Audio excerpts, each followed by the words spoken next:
العالمين، والصلاة والسلام على سيد الأنبياء والمرسلين وعلى آله وصحبه أجمعين.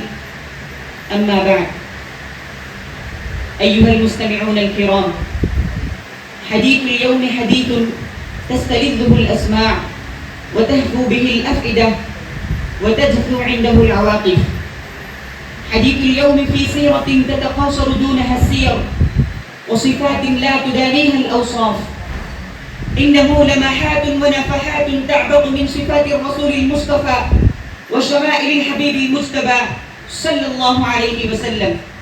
صفاته وشمائله وكراماته وفضائله أفق أفيح وسماء رحبة وحديقة غناء، يحار الناظر ماذا يقطف وأي شيء يتخير.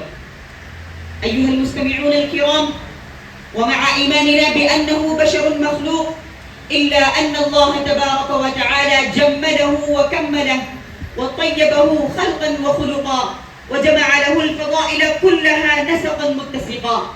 محمد بن عبد الله بن عبد المطلب الهاشمي القرشي، شرف نسبه وكرم أصله وفضل بلده ومنشئه لا يحتاج إلى دليل عليه.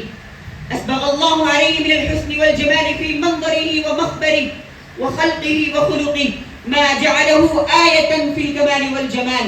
سيد ولد آدم وفخرهم في الدنيا والآخرة، صفوة الخلق وخير أهل الأرض نسبا على الإطلاق. قال عليه الصلاة والسلام: فأنا خيرهم نسبا وخيرهم بيتا. كان فخما مفخما يتلألأ وجهه تلألؤ القمر ليلة البدر. وصفته أم معبد رضي الله عنها فقالت: إنه ظاهر الوضاءة أبلج الوجه حسن الخلق وسيم قسيم، في عينيه دعج وفي أشفاره وطف وفي صوته صحل وفي عنقه سطع، أكحل أزج أقرن شديد سواد الشعر، إذا صمت علاه الوقار وإذا تكلم علاه البهاء، أجمل الناس وأبهاه من بعيد وأحسنه وأحلاه من قريب.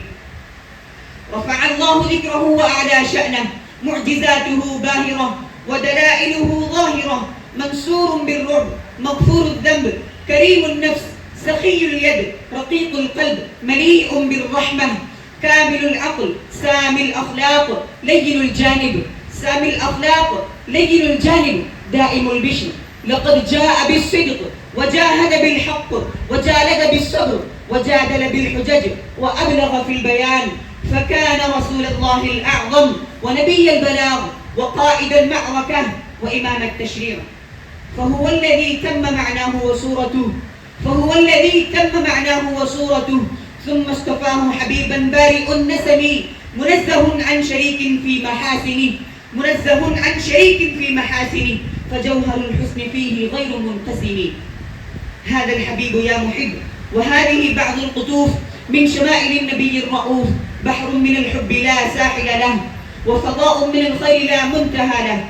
سيرة المصطفى وشمائله لا تحدها الكلمات ولا توفيها العبارات، وحسبنا من ذلك الإشارات. وجملة القول أنه ما أقلت الغبراء ولا أظلت الخضراء أكرم على الله من عبده ورسوله محمد صلى الله عليه وسلم. أيها الكرماء، وختاما، يجب علينا أن نحب هذا النبي الكريم حبا جما، وأن نتبع سنته ونقتفي أثره ونعرف حقوقه ونؤديه ونحيي سنته ونكثر عليه من الصلاة والسلام. سلهم عن الحب الصحيح ووصفه فلسوف تسمع صادق الأخبار. إحياء سنته حقيقة حبه في القلب في الكلمات في الأفكار. وآخر دعوانا أن الحمد لله رب العالمين.